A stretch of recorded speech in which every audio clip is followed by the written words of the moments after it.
Saber, entender, compreender, conhecer, descobrir, ouvir. Bandeirantes acontece.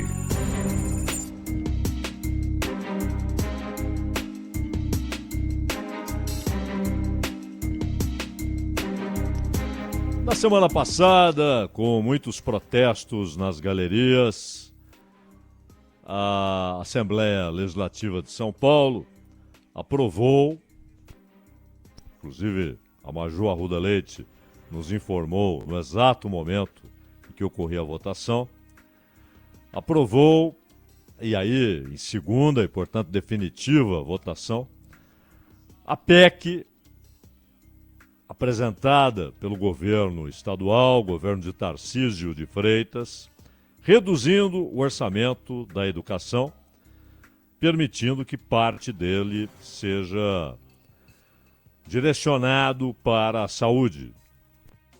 O argumento é que a saúde precisa muito, que o ambiente pós-pandêmico e o fato de, em tese, você ter uma demanda maior, porque as pessoas estão vivendo mais e tal, que tudo isso exige mais recursos para a saúde. Ninguém tem dúvidas. Aliás, basta olhar a situação de muitos hospitais públicos. Ninguém tem dúvidas que a saúde, sim, precisa, se não de mais recursos, pelo menos de melhor utilização dos recursos. Mas o fato é que há muita carência no sistema nacional, no SUS, até porque a demanda é gigantesca, e essa sim cresce, essa sim aumenta, com o que acontece com esses planos de saúde no Brasil. Não é? Ninguém paga plano de saúde porque gosta, acha legal, mas porque sabe que se depender exclusivamente do sistema público, a demanda é imensa. E isso afeta o atendimento, os prazos para uma consulta, para o tratamento, até para uma cirurgia.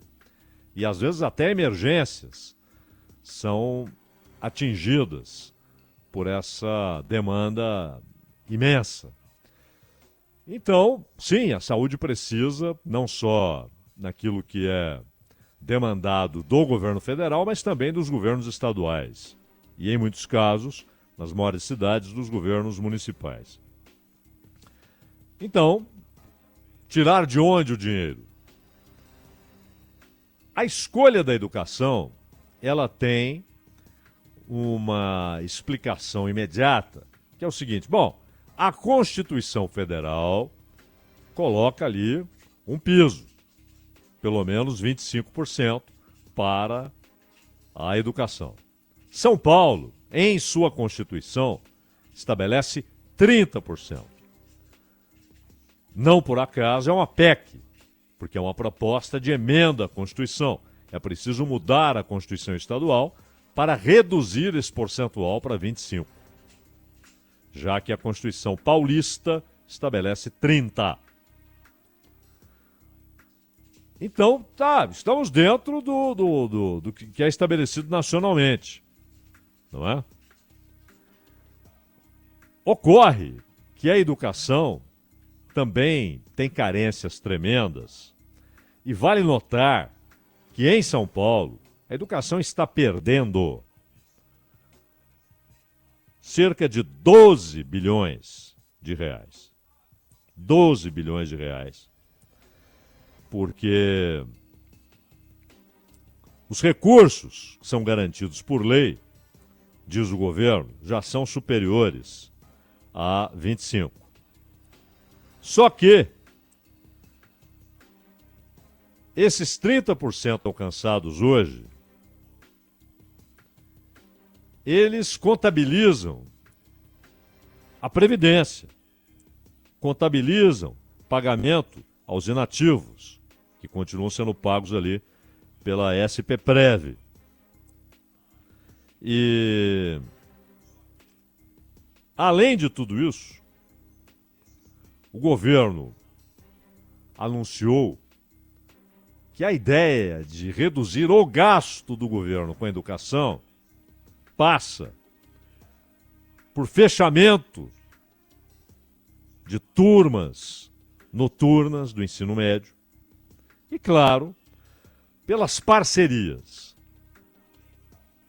O governo diz, não estamos abrindo mão do controle sobre a educação pública. Não é uma privatização dessas escolas e de parte do sistema. É uma parceria. E a parceria limita-se à parte administrativa.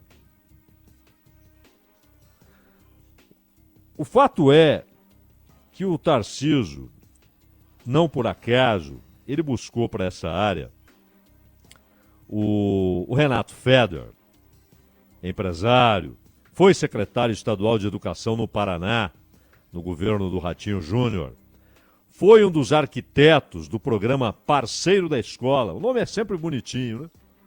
Projeto Parceiro da Escola, que legal. Mas que, na verdade, iniciava aquilo que os professores e estudantes do Paraná chamam de privatização da gestão escolar e de ameaça à educação pública. Inclusive agora, no Paraná, discutem a ida do ex-superintendente da Paraná Educação para a Secretaria de Educação de Curitiba, o Jean-Pierre Neto, que trabalha diretamente com Renato Feder, é visto como seu braço direito. A escolha do Tarcísio pelo Feder tem tudo a ver, é inteiramente relacionada a esse conceito. Então não é vamos vender as escolas, mas é entregar à iniciativa privada recursos públicos para que ela administre. Há um primeiro problema. Essas empresas receberão muito mais do que aquilo que seria destinado a uma administração inteiramente pública. Então não é problema de falta de recurso. Administrações eram deixadas à míngua não por falta de recurso, já que essas empresas não trabalharão gratuitamente. A ideia de parceiros da educação não é de amor à educação, atividade inteiramente motivada pelo diletantismo, pelo amor à arte. Não, é uma atividade empresarial e, portanto, tem de dar lucro. Como a escola é pública e os alunos não pagarão, a população paga. Mas ela já paga para que haja uma boa administração pública nas escolas. Se faltam recursos, a única explicação aceitável é não há recursos. Mas há, porque essas empresas receberão. E agora, inclusive o jornal O Globo, deu muito destaque a isso, que há essa ideia de privatizar a gestão e a manutenção de 143 escolas da rede estadual. Essa aqui não é a notícia, porque isso aqui já se sabia. A notícia é: as instituições de ensino selecionadas são as que têm melhor infraestrutura e melhores indicadores de desempenho escolar, além de estarem localizadas em áreas de menor vulnerabilidade social. Ou seja, não está nas áreas mais pobres, para ser claro.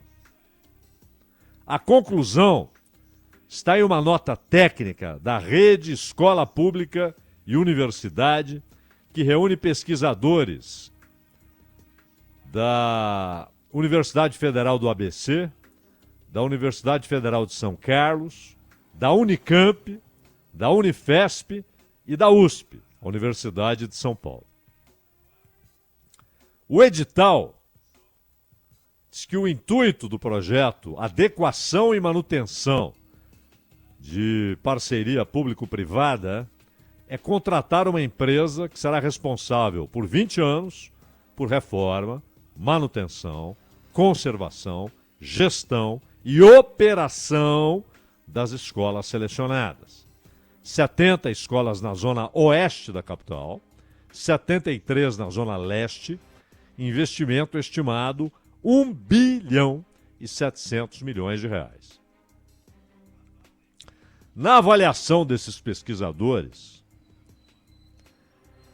as escolas elegíveis ao projeto estão localizadas em áreas de baixíssima ou muito baixa vulnerabilidade social. São escolas em áreas de classe média ou não estão em áreas de pobreza ou de extrema pobreza.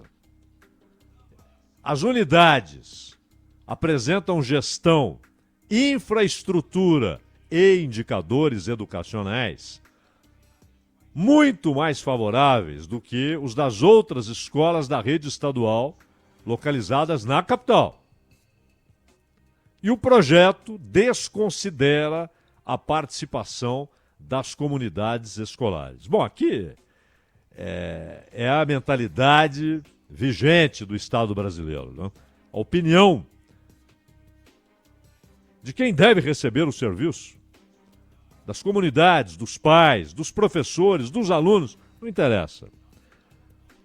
Mas é claro que eles devem ser ouvidos, até porque os professores e diretores e supervisores estão dizendo o seguinte: há uma conexão vital entre a parte didática, a parte diretamente educacional e a administração da escola.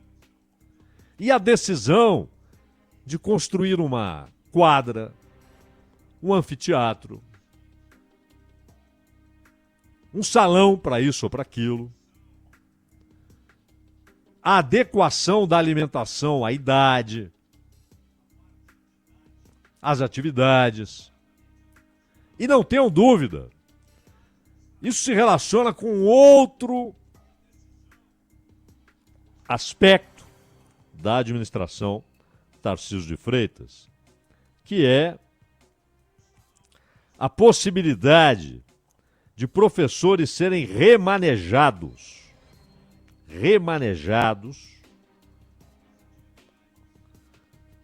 à vontade, por decisão do diretor.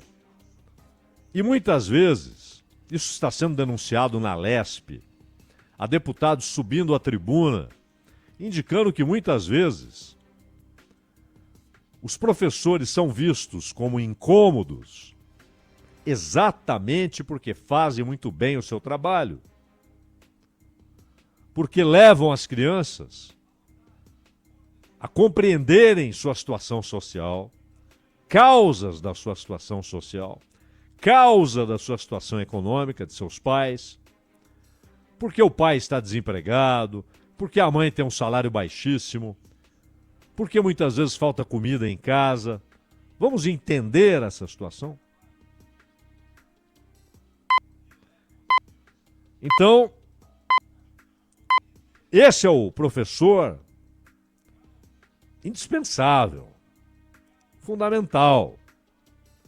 Ele tem de ensinar a matéria, mas ele tem de fazer com que aquilo faça sentido na vida das crianças e que elas entendam, com as ferramentas da educação, a realidade social que a cerca, as causas daquela realidade, e entendam, inclusive, a existência, porque não é visível, não é concreto, mas é real, do grande muro social, do apartheid nacional, que é histórico, que é social, que é econômico, mas que também tem aspectos raciais. Fundados, esses aspectos raciais, nas causas socioeconômicas. Uma administração que ganha ao mesmo tempo o direito de remoções. Inclusive houve protestos de alunos, e esses protestos foram reprimidos. Bom, outro dia nós vimos em Santos ação policial numa manifestação interna, no pátio da escola. Não era algo que estava parando o trânsito, prejudicando a cidade. Era uma coisa lá, uma reivindicação para que a escola melhore. Eles não estavam pedindo mais folga, um professor mais legal. Não, eles estavam pedindo investimentos na escola. E esses outros que foram para as ruas, em bairros paupérrimos e pobres, alguns paupérrimos, para defender professores que foram remanejados. E os alunos diziam, mas esse professor é muito bom, ele está nos ensinando. Ora, num ambiente tão hostil, em que mergulharam o ensino público e até grande parte do ensino privado, um ambiente hostil aos professores, a muitos alunos, falta de segurança, falta de estrutura. Aparecem professores tão bons que conseguem vencer essas adversidades, a ponto de os alunos clamarem, deixem esses professores aí. Essas administrações privadas, se vão dirigir a escola, ganharão de presente essa possibilidade de remanejamento? E há um outro aspecto. A empresa, isso é naturalíssimo, não é questionável, é natural, por isso estão lá, por isso querem parceria com o governo. Elas estão lá para ganhar dinheiro, é claro. E o lucro, e essa é a lógica, inclusive, que rege grande parte das empresas, produzindo salários baixos, gente trabalhando muito mais do que deveria, equipes menores, gente sendo demitida, menores condições de segurança, contratação de uma mão de obra que ainda não está pronta, substituindo a que está pronta porque a que está pronta é mais cara. Por que acontece tudo isso? Para aumentar o lucro. Não é porque as pessoas se deliciam com a desgraça alheia. Pelo menos não todos. Mas é por lucro. Reduzir custos, seja como for, desde que não seja ao ponto de inviabilizar a atividade central, a atividade primordial. Quem vai para uma parceria, vai para ter lucro. Como esse lucro será obtido? Apenas com o pagamento? Por que esse pagamento compensa?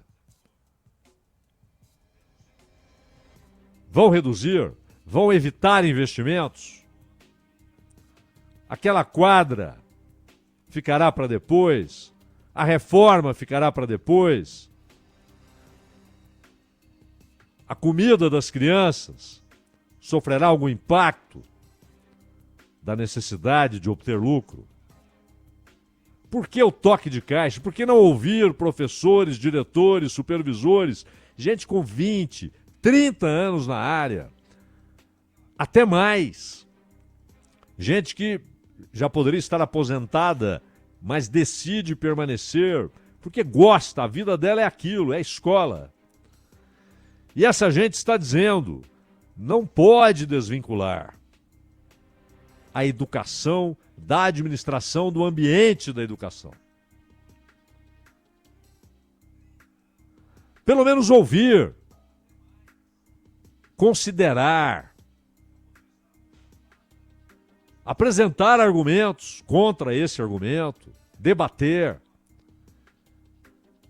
Mas há uma pressa.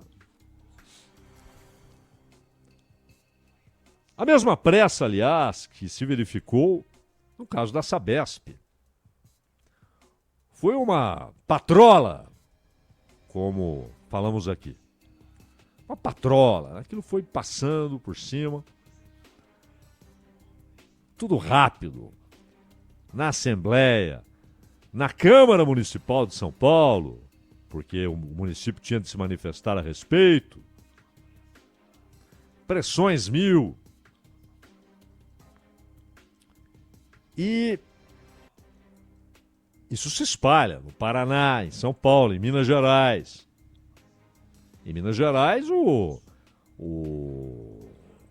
governador, o Zema, ele quer mudar a Constituição para derrubar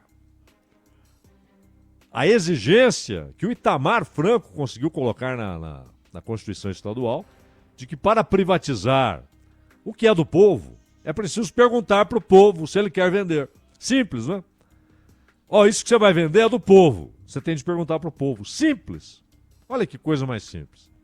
Ele está tentando, com uma PEC, derrubar isso. Para vender duas empresas, Semig e Copasa, cada uma mais de 5 bilhões de lucro no ano passado. Ele quer vender as duas por 15. Em alguns casos, o lucro chegou a mais de 7. Ou seja, em 2 anos e meio, isso já está mais do que pago. Então, por que você vende duas empresas que dão lucro? A Sabesp, citada mundo afora, e principalmente comparada com o que acontece no Brasil, o país que tem quase metade da sua população com problemas de infraestrutura sanitária. Gente que não tem água tratada, gente que não tem rede de esgoto. E aí você tem uma empresa que é vista como modelo, tem seus problemas. Nada tão gigante, nenhuma empresa tão grande não tem problemas. Não, por que vendê-la? Ah, vai melhorar, a tarifa será menor. Como assim? Qual é a mágica? Ela pode ser menor no primeiro momento, mas ao longo do tempo, qual a mágica? É preciso dar lucro. Quem comprou quer lucro. E aí, investimento, tarifa, tudo isso é considerado para você produzir lucro. Como empresa pública, é preciso não ser roubada, ser bem administrada e cumprir a sua função, entregar o serviço pelo qual a população paga com impostos e com as tarifas diretas. Há, na verdade, uma mentalidade privatista que, no caso específico do Tarcísio, é um conceito ideológico. Esse empreendimento que ele faz em direção a privatizações é ideológico.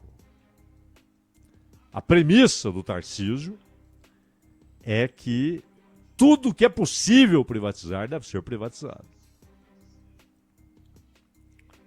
Pode ser uma empresa lucrativa, podem ser as escolas que estão mais bem avaliadas, as outras não. Por quê? Porque as outras não interessarão a quem está fazendo a parceria? Não veem ali grande expectativa de lucro? Não veem grande perspectiva de lucro?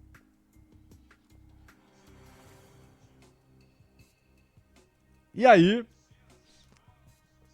a ideia é que a privatização passa a ser o conceito ideológico primordial.